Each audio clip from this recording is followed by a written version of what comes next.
بسم اللہ الرحمن الرحیم۔ ایک شخص نے سوال کیا کہ جب کچھ مسلمانوں نے دختر رسول حضرت فاطمہ الزہرا سلام اللہ علیہ کے گھر پر حملہ کیا تو وہ خود دروازے پر کیوں آئیں؟ اسلامی آداب کے مطابق جب کوئی کسی کے گھر آئے تو مرد کو چاہیے کہ وہ مہمان کا استقبال کرے، تو پھر جب مسلمان لوگ حضرت علی کے گھر پر آئے تو حضرت علی علیہ السلام خود باہر تشریف کیوں نہیں لائے جب کہ وہ گھر پر موجود تھے؟ کیا یہ بہتر نہ ہوتا کہ حضرت علی خود باہر آ کر ان سے بات کرتے، بجائے اس کے کہ جناب سیدہ مردوں سے بات کرنے کے لیے نکلیں؟ یا پھر وہ صحابہ جو اس وقت حضرت علی کے ساتھ موجود تھے وہ کیوں باہر نہ نکلے؟ کیوں ایک عورت کو مردوں سے بات کرنے کے لیے جانا پڑا؟ تو اس سوال کا جواب موسوعہ الاسئلۃ العقائدیہ کے گروپ میں موجود اہل علم نے یوں دیا اور فرماتے ہیں کہ پہلی بات تو یہ ہے کہ وہ لوگ حضرت زہرا کے گھر کسی ملاقات یا زیارت کے لیے نہیں آئے تھے، بلکہ جیسا کہ آپ نے خود ذکر کیا کہ وہ ایک حملہ آور گروہ کی صورت میں آئے تھے جنہوں نے چیخ و پکار اور غنڈہ گردی کے ساتھ جناب فاطمہ زہرا کے گھر پر یلغار کی۔ دوسری بات یہ کہ حضرت زہرا کا ان لوگوں کے سامنے آنا اس لیے تھا کہ شاید وہ رسول خدا صلی اللہ علیہ وآلہ وسلم کی بیٹی کو دیکھ کر شرمندہ ہوں اور اپنے ظلم سے باز آ جائیں، کیونکہ دروازے کے پیچھے جو شخصیت لوگوں سے مخاطب تھیں وہ وہی بی بی تھیں جن کے بارے میں رسول خدا نے فرمایا تھا کہ فاطمہ میرا ٹکڑا ہے، جس نے اسے خوش کیا اس نے مجھے خوش کیا، اور جس نے فاطمہ کو ناراض کیا اس نے مجھے ناراض کیا، اور جس نے فاطمہ کو اذیت دی اس نے مجھے اذیت دی۔ تو کیا وہ لوگ باز آئے؟ کیا ان کے دلوں میں کوئی غیرت یا شرم پیدا ہوئی؟ نہیں۔ جب ایک شخص سے کہا گیا کہ اس گھر میں فاطمہ موجود ہیں تو اس شخص نے کہا وَإِن، اگرچہ فاطمہ بھی ہو ہمیں کوئی پرواہ نہیں ہے فاطمہ کی بھی۔ اور دوسری بات یہ کہ حضرت فاطمہ زہرا سلام اللہ علیہا کا دروازے کے پیچھے کھڑے ہو کر ان مسلمانوں سے بات کرنا، ان سے احتجاج کرنا، یہ سب اس لیے تھا تاکہ قیامت تک کے لیے ان پر اور تمام مسلمانوں پر حجت تمام ہو جائے۔ لیکن سوال یہ ہے کہ کہاں ہیں وہ لوگ جن کے پاس دل ہے، اور کہاں ہیں وہ لوگ جو غور سے سننے والے اور حق کے گواہ بننے والے ہوں؟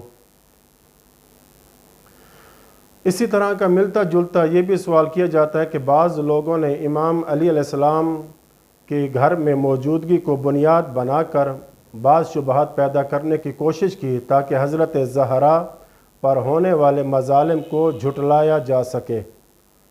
ان شبہات میں سے ایک یہ ہے کہ اگر حضرت علی گھر میں موجود تھے اور انہوں نے حضرت زہرا کی مدد نہیں کی تو یہ ان کی شجاعت کے خلاف ہے۔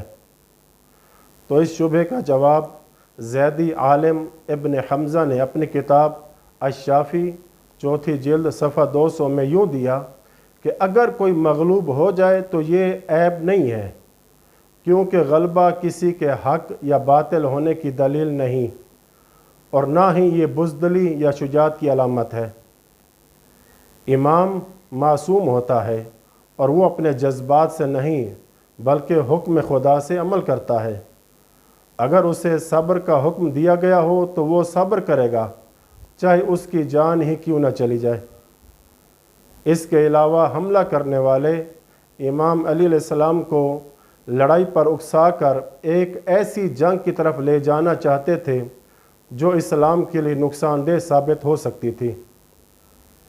لہٰذا امام علی کی شجاعت اس بات میں ظاہر ہوتی ہے کہ انہوں نے اشتعال انگیزی کے باوجود صبر کیا اور دشمن کے فریب میں نہیں آئے۔ اسی طرح کا ایک اور شبہ یہ پیش کرتے ہیں کہ اگر امام علی گھر میں موجود تھے تو پھر انہوں نے کیوں حضرت فاطمہ زہرا کو دروازہ کھولنے دیا؟ کیا یہ غیرت اور حمیت کے خلاف نہیں؟ تو اس کا جواب یہ ہے کہ اس میں کوئی شک نہیں کہ امام علی علیہ السلام غیرت مندوں کے امام ہیں، اور وہ شجاعت اور حمیت و غیرت کی اعلیٰ ترین مثال ہیں۔ اور دوسری بات یہ کہ حملہ آوروں نے جو کچھ کیا وہی غیرت، شریعت اور حتیٰ کہ دور جاہلیت کی غیرت کے بھی خلاف تھا۔ امام علی علیہ السلام نے تو صرف اپنے شرعی فریضے پر عمل کیا، چاہے اس کے بدلے اپنی جان ہی کیوں نہ دینا پڑے۔ تیسری بات یہ کہ نبی کریم صلی اللہ علیہ وسلم خود بعض مواقع پر اپنی ازواج اور ایمن سے دروازہ کھلوانے کو کہتے تھے، تو کیا نبی اکرم سے زیادہ کوئی غیرت مند ہو سکتا ہے؟